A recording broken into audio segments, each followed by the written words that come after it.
but he'll work it to his good. And I know that, Todd, through your Bible study and the guys that you introduced me to, there have been several men that are asking why. And I think that's the hardest part, when there were no answers. And that's where you have no choice but to lean on God when he says, I am enough. My strength is made perfect in your weakness. And these are hard lessons, but if you see these lessons through the eye of faith, you will know that God has your eternal good in mind. Fitness and wellness expert, naturopath, and adventure enthusiast Wendy Pett. And my husband, Todd Isberner. He's a fundraising guru, men's mentor, and Bible scholar. And as a couple, we're going to share riveting breakthrough stories from our guests who've experienced the meaning of a changed life. Our hope is that you will be inspired, equipped, and entertained along your own life journey. So lean in, listen well. This could be your biggest breakthrough.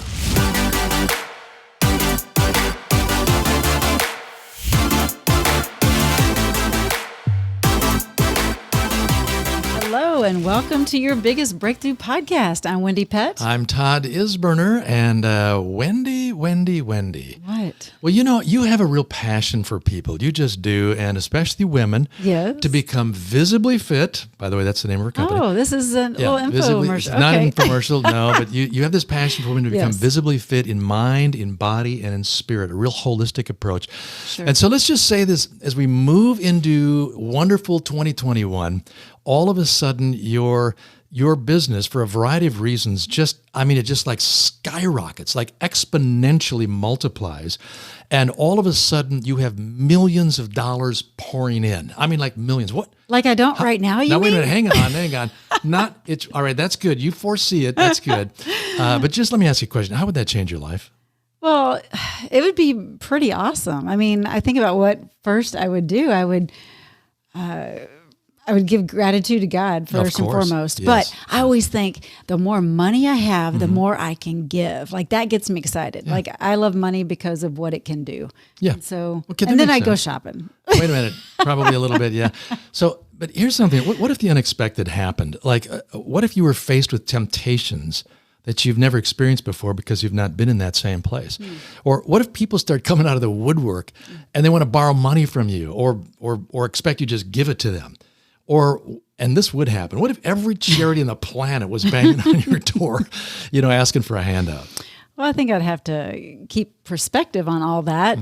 And I don't know, I think I admit that it would be a little hard because of all the years I've worked for that money. It's like, okay, how do you divvy it up and how does it make sense? And it's not ours, right? It's really God's money anyway. So keep in perspective. Well, there'd be overwhelm undoubtedly, emotionally and all other kinds of ways, because this is something that you haven't experienced at that level. And that temptation could be like a whole nother level of shopping. Maybe. Kidding. That could be, but I think I need to go shopping. You got shopping in your mind. It's wow. All right. So but here's the reality. You have to gain a perspective so that you can make really good decisions, God-pleasing decisions with your money. And in the midst of all of that, how do you make certain that you keep your whole soul intact? Yeah, right? Well, for sure. I mean, Jesus says, what good would it be if you gain the whole world and lose your soul? Is anything worth more than your soul? And absolutely not. Yeah, absolutely not. And here's what's cool. Our guest today is going to help us understand that better because of his own experience. Paul Wessel has been there, done that, and we're going to hear all about it. He's got fascinating stories to tell us, the good, the bad, the ugly, and the redeemable. Paul, our friend, welcome to your biggest breakthrough. There he is. Hey, Paul. Hey. Hi, guys. I've known Paul for quite a few years. We lost touch for quite a few years. In fact, during those years where you really experienced all kinds of incredible changes and challenges and turmoil in your life. But can I just take a moment here, just give a little perspective on who you are, because you would be able to talk about this. Paul is he's an innovator, he's an inventor, and he's an entrepreneur. And he's had several successful businesses in developing health-related products. I know I'm not saying this right, but they're medical device companies. And he has, along with that, received numerous awards and accolades for his incredible work in those industries. He's changed a lot of lives and helped a lot of people live. live well. Yeah. I mean, if I were to be true. so blunt about it, Yeah. I mean, I know you're so humble to think of it any Thanks. other way, but we're grateful. And I love the fact, Paul, that like you've got several patents pending. Like you're not done yet. You just keep cranking things out. But let's go back. ADD can be a blessing, Todd. That's the first I've ever heard of that. I love that. See, I do too. ADD is a blessing. You can see good in that. Absolutely. So, Paul, let's just maybe take a quick back trip to the early stages of how this stuff developed. I want you to tell your story, because it's not like you decided one day, hey, I think I'm going to invent a bunch of cool things and go on Shark Tank and make millions of dollars. As I know you, that's never been your motivation. So how did everything start in this whole health industry and developing these medical devices? What happened? So obviously this is after you were driving a motorcycle and had long hair. See, I told you we went back a ways. Yes. And you were like the teenage god of the neighborhood, where everybody would watch Todd and Brad Isburn go down the road and go, "Gal, someday I want to grow up and be like those guys." Oh, I'm so sorry. We should have never modeled that for you. No. Actually, I'm looking at a used Triumph Bonneville right now, Todd, that's been rebuilt, because that's what Brad had. I'm sorry, Brad was cooler than you, but that's okay. That's true. He still is. That's I think with any journey, in hindsight, because hindsight is the accurate perspective on things. If you don't have the passion and emotion and the fire to go into this game and into this journey when things are tough, that's really the only thing that will get you through. And having a relationship with Jesus Christ, and I can tell you that came in so many ways and through so many different people that you never would have thought of. But to start this whole journey, I've got to venture back to Todd's in my hometown of New Ulm, where a little German town. It was at my sister's wedding, where my youngest son Alex suffered what they call a SIDS near miss, which means he actually stopped breathing and was without oxygen for about 7 minutes. And we were returning to our house on South Highland, which is right across the street from where Todd grew up. And I walked into the bedroom and I found Alex lifeless, blood coming from his nose and mouth. And I just grabbed him. And, it's supposed to be this happy, joyous occasion because it's my youngest sister's wedding. And I'll never forget, as I was rushing out of the house with Alex in my arms, I saw Todd's father across the street. And he was wondering what was going on. And so that began an incredible journey of Alex being taken to the local hospital and then being shuttled up to St. Paul's Children's Hospital, where he flatlined 27 times in 9 days. And we didn't know the extent of his brain damage. He was only a 3-month-old baby. So as you're going through this whole tornado, and then as we're up there for the 7 days, the 3 other children came down sick with the flu, and my mom and dad were watching them right after it was just crazy. Yeah. And still in that, in this highly stressful, scary time, we had strangers, nurses, come up and pray the Lord's Prayer with us. And Alex became kind of this hope that people hung on to in the ICU, because Alex was one of the only kids in that critical of state that made it through. Now, that's kind of the foreshadowing of all of this, because 6 months later, our 5-year-old Luke was diagnosed with type 1 diabetes. And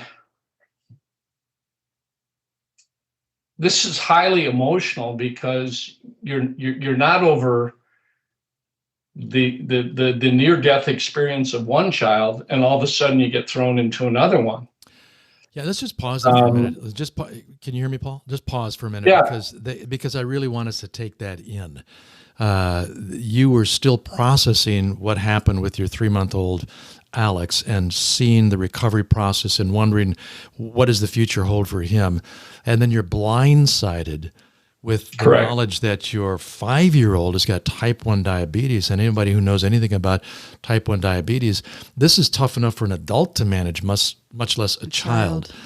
And so how were you processing that at the time? Where was your thinking going? So much of it, Todd, was just on sheer adrenaline at that point, because the initial diagnosis of Alex's accident, we were still living in Michigan at the time. The doctor, the neurologist, the pediatric neurologist in Michigan said, well, I believe that he has just epilepsy.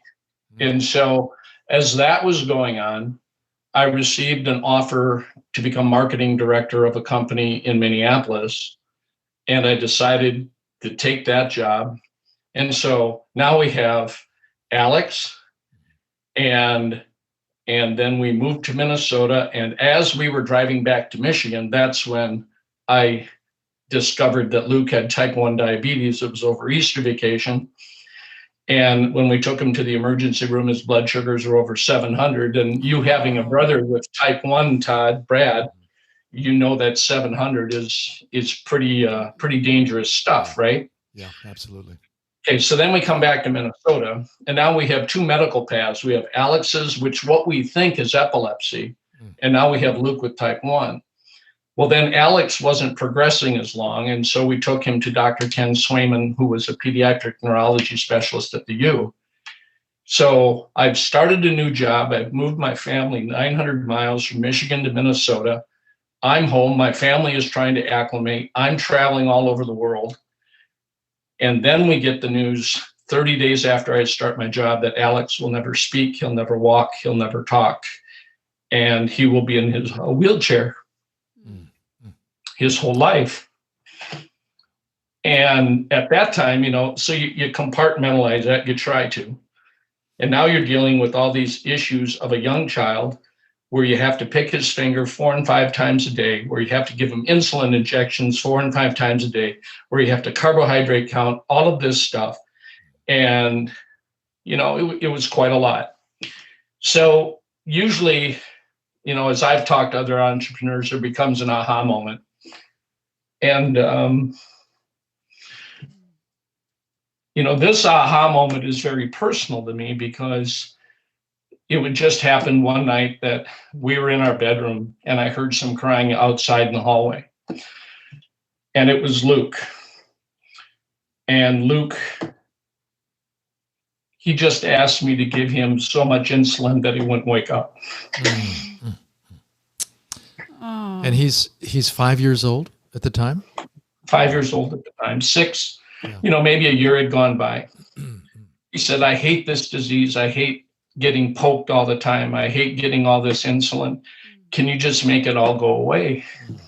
Wow. And you can't. So with kids and diabetes, how can that not change you as a parent? Yeah. As a caring individual? Even the most callous person would be touched by that, right? Yeah.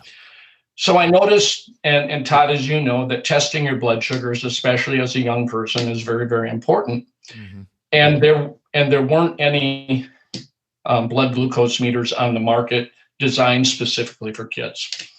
And so Luke soon found that he could play games with his adult glucose meter and start hiding it and telling me that he tested when he actually did not, because it's associated with pain.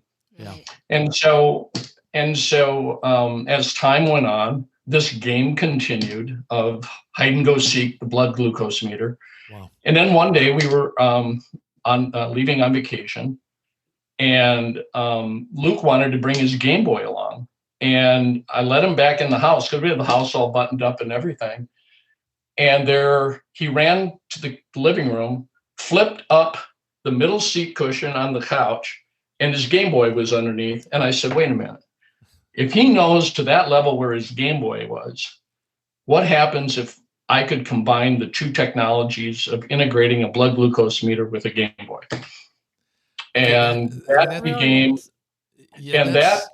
and that was just really placed on my heart. And I know it sounds really, really kind of odd, but I got to tell you, it just stuck with me so deeply, and so deeply that it ate at me. And, I had just moved, a family here and everything. And so I knew enough about electronics and sensors from my main job at Banner Engineering that I started to poke and prod around. And so my travels with Banner Engineering took me to all the ends of the earth, including Japan. And so I went to Akihabara. For those electronics people, it's kind of like heaven for electronic geeks. It's blocks of just really cool one-off type of things. And I started assembling different things, and lo and behold, then. Wow. And I don't know if you want to take a break here. And I don't want this to be oh God, this guy really got, but at that time, and I believe that stress of all of these issues that we had to deal with resulted in my first marriage breaking apart.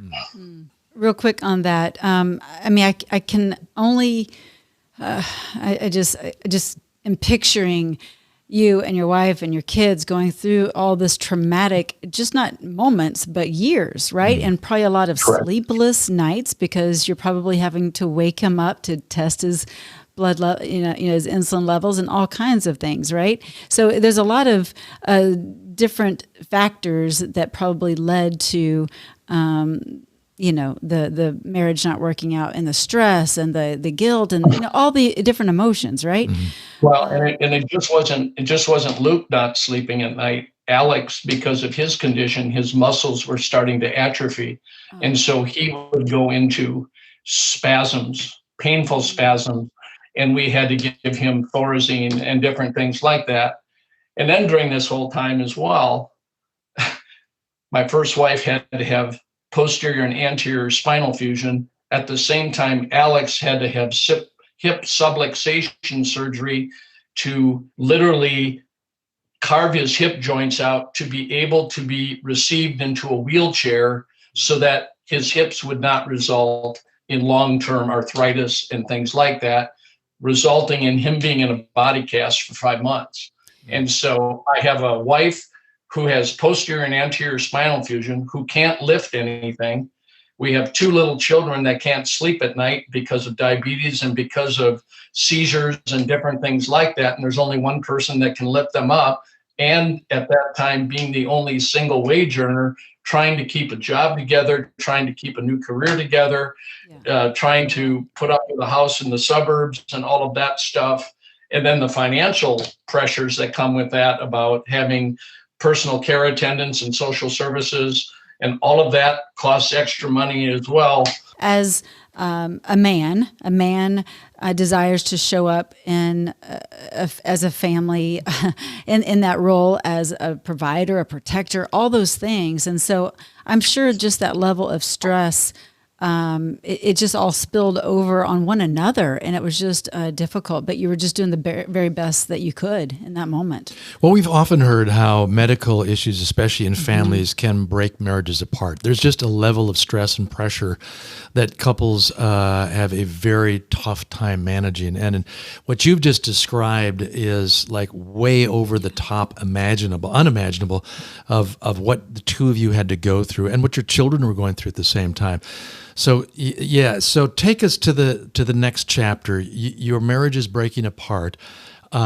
You're passionate about putting together this strange but innovative idea of tying Game Boy and a glucose monitor together, which again is so many inventions are born out of need, right? For sure. And, the percentage I've heard, Todd, repeatedly is it's in the 90 percentile that a family that has a child with disability ends up in divorce. Wow. Because a death does occur, and you're replaced with a child who you still love, but who every milestone he misses that you had expectations for. So there's chronic grieving that goes on all the time. And Alex has had multiple surgeries due to the atrophy in his legs and in his hands, and injections of Botox and all of that. And that being said, my first wife has done just an incredible job. one I couldn't do. Yeah. And my daughter helps out a lot as well. And so as that went on, then Todd, you know, I don't know chronologically, because this gets into other areas and I don't want to get far off the rabbit trail here. But one of our neighbors in Plymouth, his brother happened to be the chief technology officer of St. Jude Medical.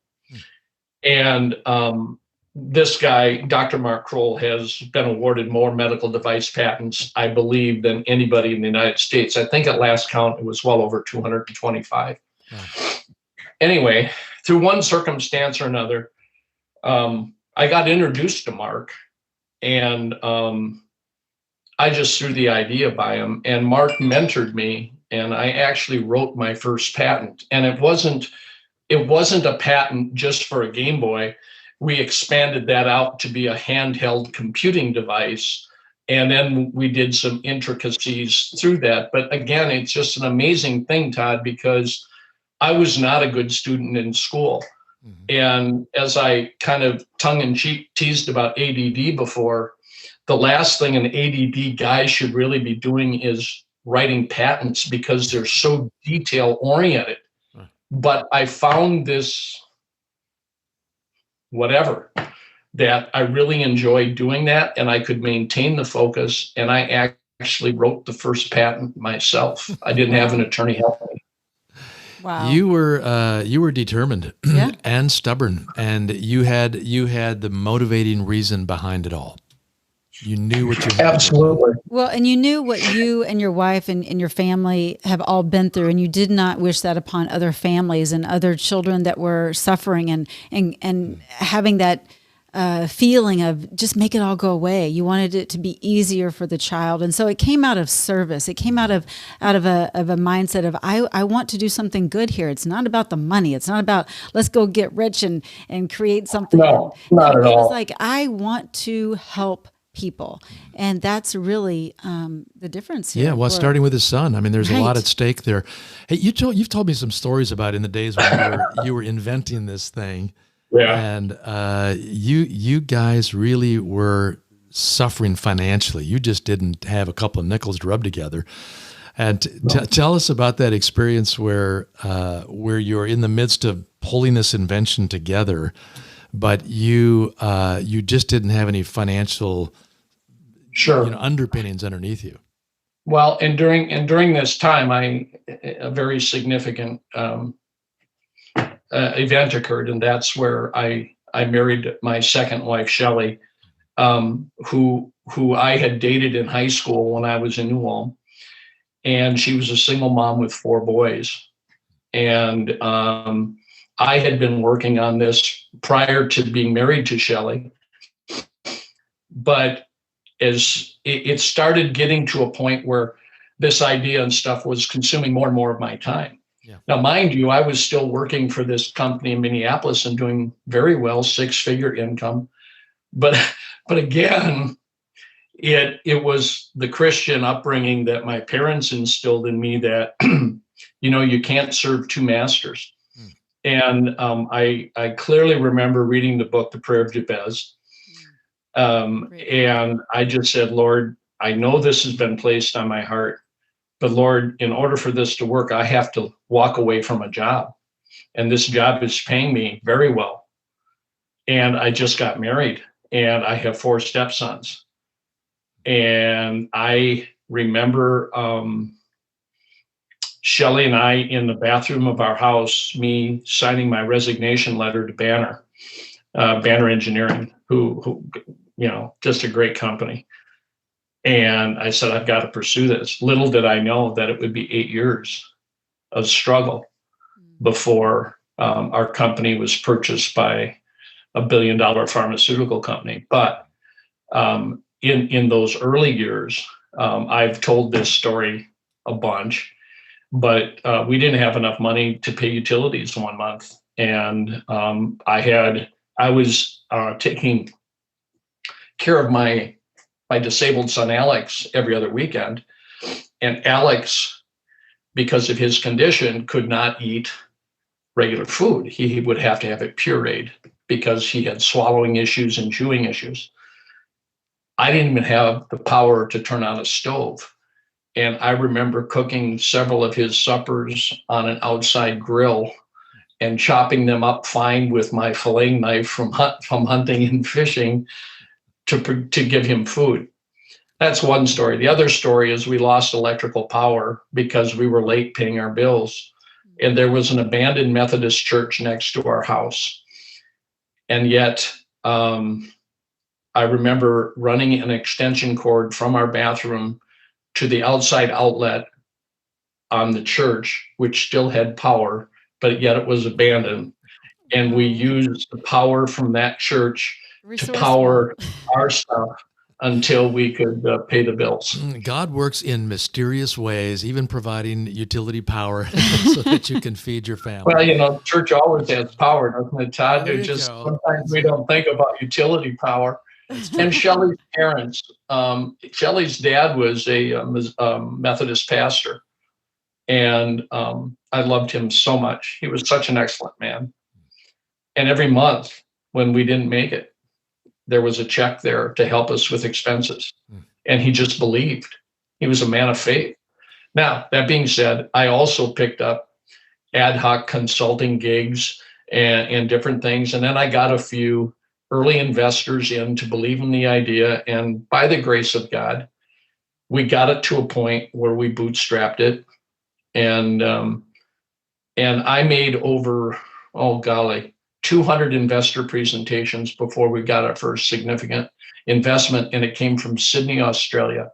Wow. We didn't get one investor from the United States outside of the early investors that put in $25,000 or $50,000. Sometimes people have a dream, or they have something that God has put on their heart, and they stop midway through because it's hard. It's not easy, right? And I always think of this cartoon, and I don't know if you ever seen it. It's like a little a drawing where it's got a guy with like a pick, and he's going through like rock to get to like diamonds or whatever, right? And the one guy on the top of the cartoon, he stops midway, like, man, this is too tough. But the other guy, he goes all the way until there's like maybe an inch left, and then he turns around too. Had he just kept going that 1 inch, he would have hit the desired outcome. And so for you, what really, I mean, I know with your children and the situation that we're all in, but what really is that driving force? Are you born with it? Are you just, is it kind of a supernatural thing that God just instilled in you? He's a stubborn German. That's part of it. I think of the words in the Bible of "He who began the good work in you," and we don't know how that good work starts. I think Todd can remember even when I was 10, where I almost lost my right arm when I went through a storm window, and I had to literally switch hands. My right arm was so badly injured that I had to learn how to become left-handed. Yeah. And I believe, in hindsight again, that was God crafting me to persevere, because, my brother Mark, who's a pastor, my brother Keith, who's a pastor, my brother Mark worked with me in the summer months. And a year later, after this injury, I was starting on the basketball team shooting left-handed. And Jeff, Todd's brother, we played basketball all the time. And they just continued, never made fun of me, continued to encourage me and support me. But I think, Wendy, you brought up a really good point about, you've heard, and I have heard, because of the success I've been blessed with by grace, people come up to me and say, I've got this idea. I've got this idea, and I believe God's laid it on my heart. Well, God also gives you a mind to think with. And a lot of times I see a little bit of skewing over to like the divine revelation of this idea, and it's going to go forward, and yet they completely ignore the business model and the justification that would make it commercially viable. Right. And because of my marketing background, I knew that the commercial model was there as well. But again, that is a blessing from how I was raised and the career path that I was on, that exposed me to those things where I could make those financial decisions and do those modelings, which did make then, coupled with the idea, a value proposition for an acquiring company. Yes. So that's one of the things I've seen over and over, is that I've got this great idea. I've got this great idea. And, when, again, it was just kind of like Hollywood stuff when I was named Inventor of the Year and all of that. And yet you didn't have pardon the mouth, but not a pot to pee in, Oh, great. Pay no attention to the guy in tuxedo. He looks great. He got this award. He has no money, So that's the irony of the entrepreneurial journey. It's so true. And if you had not had those humble beginnings, you wouldn't have known how to really appreciate it once it came through. And I mean, I do love the fact that you were just doggedly determined to keep going no matter what, in spite of all of the things that you had been encountering for all of those years, the setbacks, along with opportunities to make a lot of money and do well with a company, to losing a marriage, to gaining a new one, and stepsons, all those changes, all those transitions, all of the unexpected things, and yet you still continued forward because you knew you needed to persevere to get the outcome that you desired. So a couple things I want to talk about. One is you did complete this invention. You received numerous awards. You've been invited to speak around the world in this whole area of technology. So when you achieved success with that invention, you were bought out. Is that correct? And in the process, we don't have to name the number, but it was a big number. Yeah, it was a big number in the millions. And so from the pot that you didn't have to pee into to the millions of dollars, tell me about what sort of adjustments you had to make, and how that affected you mentally, emotionally, spiritually. Those are all great questions. And in looking back, I think, and pardon, but I've told this too, is that when you get outside money in, hedge funds, outside investors, there's this subtle perversion that takes place that you're not aware of. Because here you are, you're like a Marine grunt, you're going through the mud under the barbed wire and all that. And now guys have invested in your company. And now they start saying, you're really smart. This is really a good idea. We can make millions. We can do all this. We want you to meet our other shareholders. There's a first-class ticket waiting for you at the airport. We'll fly you to London. Be there tomorrow. But the thing is, that isn't done. It's done in a very subtle way to show you who really has the power. And it wasn't me. It was, we got part of your company now, and we're going to show you how much power we have. And that is done by, playing golf course at the Sydney Country Club, flying you first class, you and your wife, to meet at a restaurant in London for a day, to meet with all the other shareholders. And oh, by the way, they own the restaurant. It's only open when they say it's open. They put you up in hotels in Green Park, right next to Buckingham Palace, at $800-900 a night. But it's not reality that they're so impressed with you and they think you're the greatest thing since sliced bread. It's to gain an emotional advantage over you and let you know that you're really part of that. But the perversion takes place when you start believing it.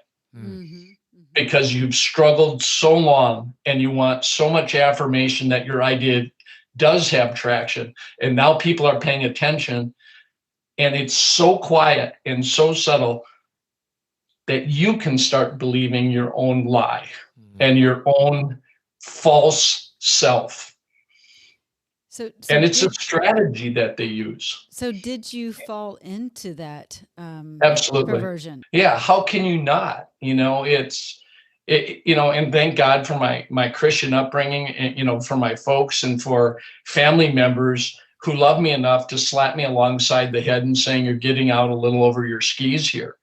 But the trap is sometimes so quiet and so subtle, and that's like why they call Satan the great deceiver, right? Because you begin believing that. And for me, having massive insecurity growing up, because my right arm looks different than my left arm, and having those type of issues and always seeking approval.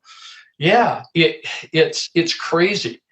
I guess if I could just hark back to one of the cool things, when and I can say it now. It's been a while. So Bayer Corporation out of Leverkusen, Germany. Bayer, the people that make Bayer aspirin, multi-billion-dollar company, bought my company.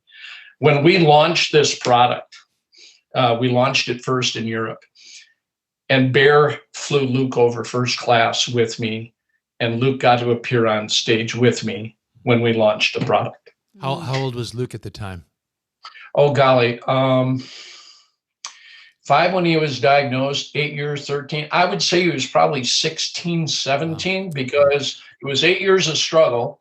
And then Bayer took us over, and then we had to become integrated into, and they buy an entrepreneurial company only to put it into $1 billion monolith in Germany, where and it just that'll keep you humble. Yeah, really just tried to, no, you will do it this way. This is the way we've always done it.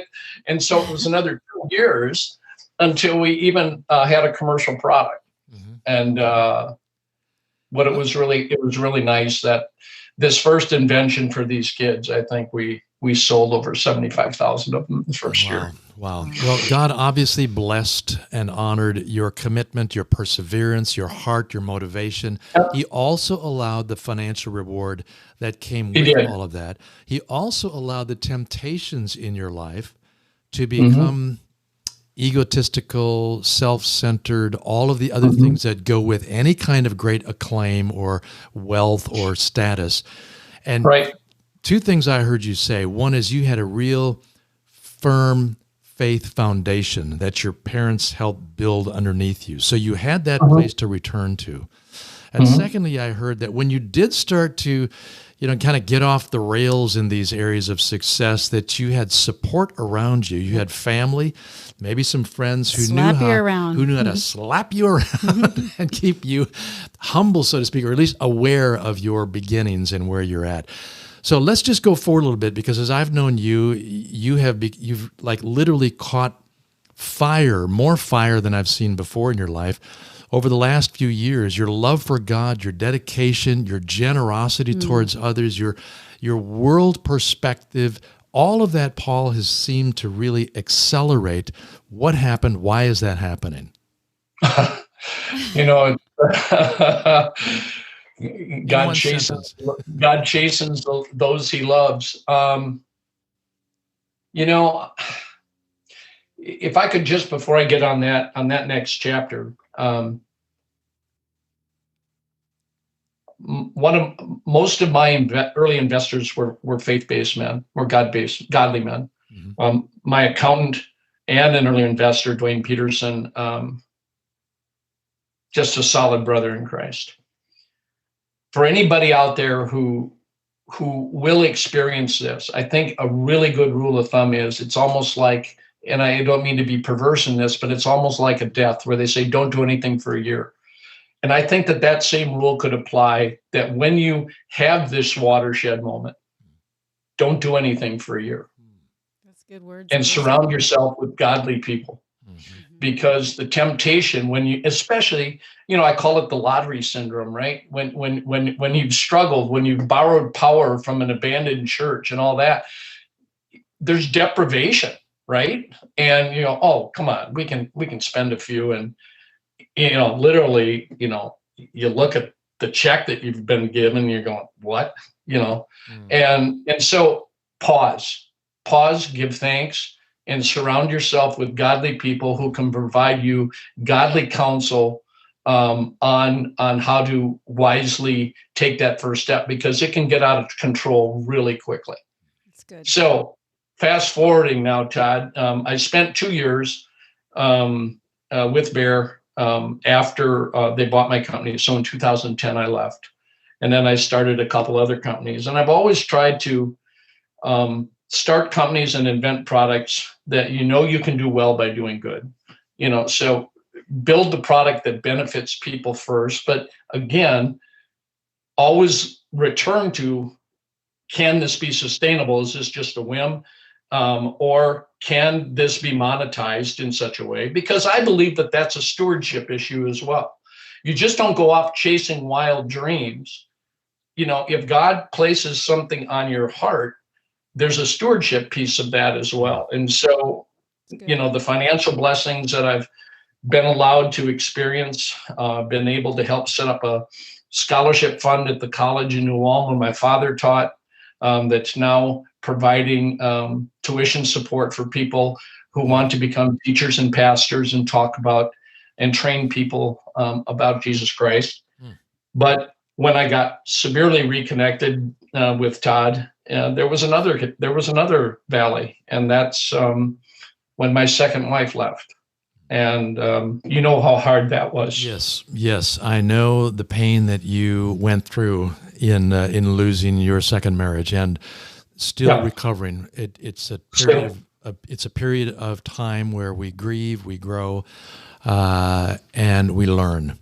And I've seen that lived out in your life, and I know some of the circumstances surrounding it, and I know that you continue to remain faithful. And that's the key. Even when you don't want to go through something like that, you remain faithful. And God honors that. Yeah. But he'll work it to his good. And I know that, Todd, through your Bible study and the guys that you introduced me to, there have been several men that are asking why. And I think that's the hardest part, when there were no answers. And that's where you have no choice but to lean on God when he says, I am enough. My strength is made perfect in your weakness. And these are hard lessons, but if you see these lessons through the eye of faith, you will know that God has your eternal good in mind. Yeah, that is well said, and that is worth us taking away. That's the best takeaway yet in our time with you. You've given us lots of great takeaways. I love the fact too that you've lovingly warned and cautioned us, because there are entrepreneurs who are tuned in, and there are entrepreneurs to be in the making.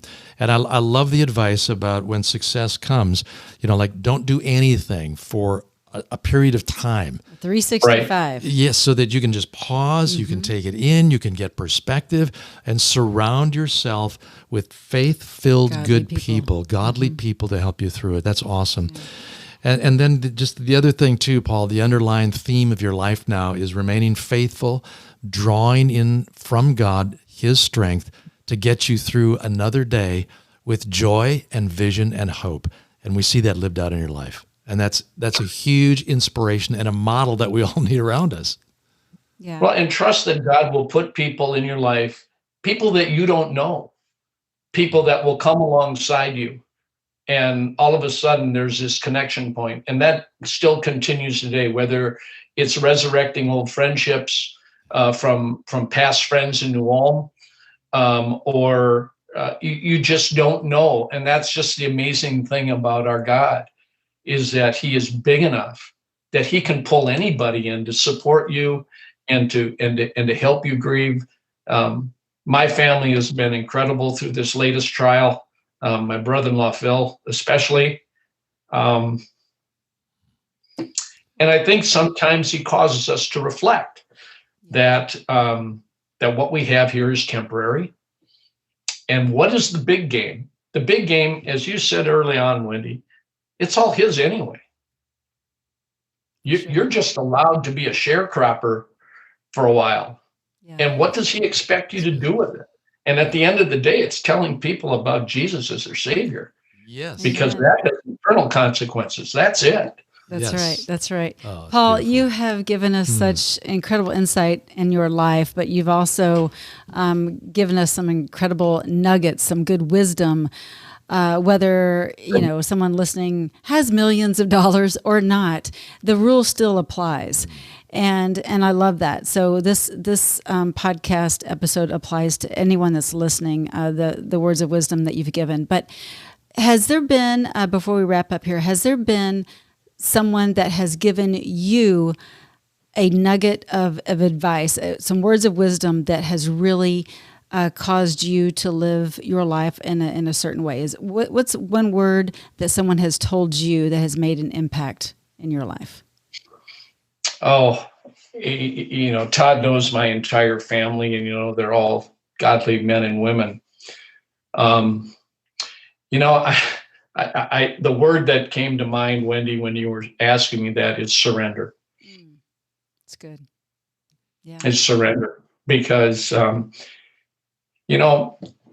think sometimes we think of God as, he's my buddy, he's my friend, he's my pal, all that. And sometimes we dilute the fact that he's God Almighty.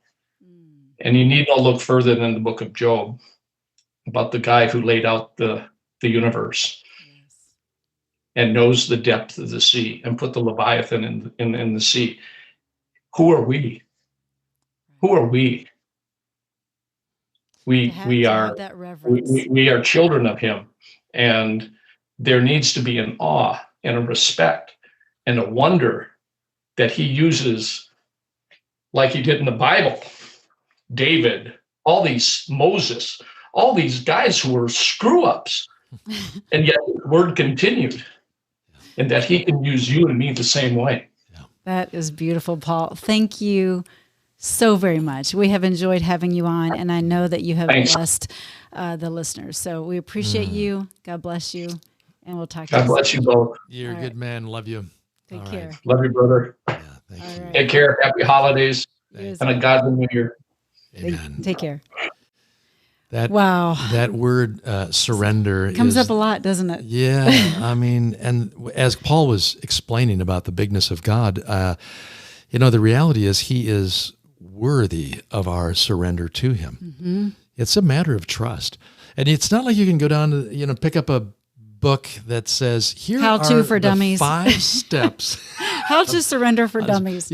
Surrender is like, it's a letting go. It's a decision. Yeah. And it's a daily and sometimes even a moment by moment decision, because depending on the circumstance that you're in, right? So, indeed it is. Wow. And Paul has had lots and lots of opportunities to surrender and to trust God. And, if you could graph out his life, probably like all of our lives, you can see, if you're watching on YouTube, you'd see this graph that goes up and down and up and down like a roller coaster, right?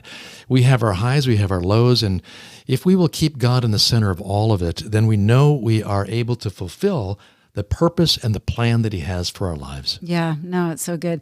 And I think of how he never expected to be on, CNN and USA Today, Washington Post. And I mean, he hit the big time, and yes, millions and millions. But let me tell you, we didn't get to the point of he is literally giving millions and millions and millions away. He is doing such great work.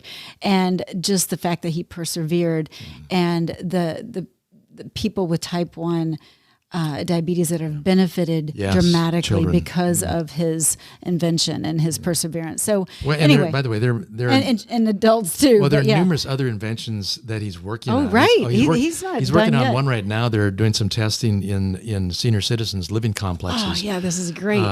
Just not only for healthcare monitoring, but to be able to communicate with loved ones in a really simple, easy fashion, along with a bunch of other goodies that he's just in the development stages of. So it's snowballed. Yeah, so for sure. Here's what I love. I mean, if you've got something nudging at you and you just thinking, the reason I want to do this is because I know it will help others. Well, go do it. If that's writing a book, if that's making a phone call, just go do it. Let's keep others in mind, and that will drive our passion. Yeah, and ask God to connect the dots, put the people in play. If you don't know the person, God does, and he connects the dots. Exactly. And when you make millions, Wendy and I each have a separate we do have a nonprofit fund that you can donate for single to. moms and children in need. Actually, that's true. Grace in action. Mine's for me when I hit it. Oh, come on.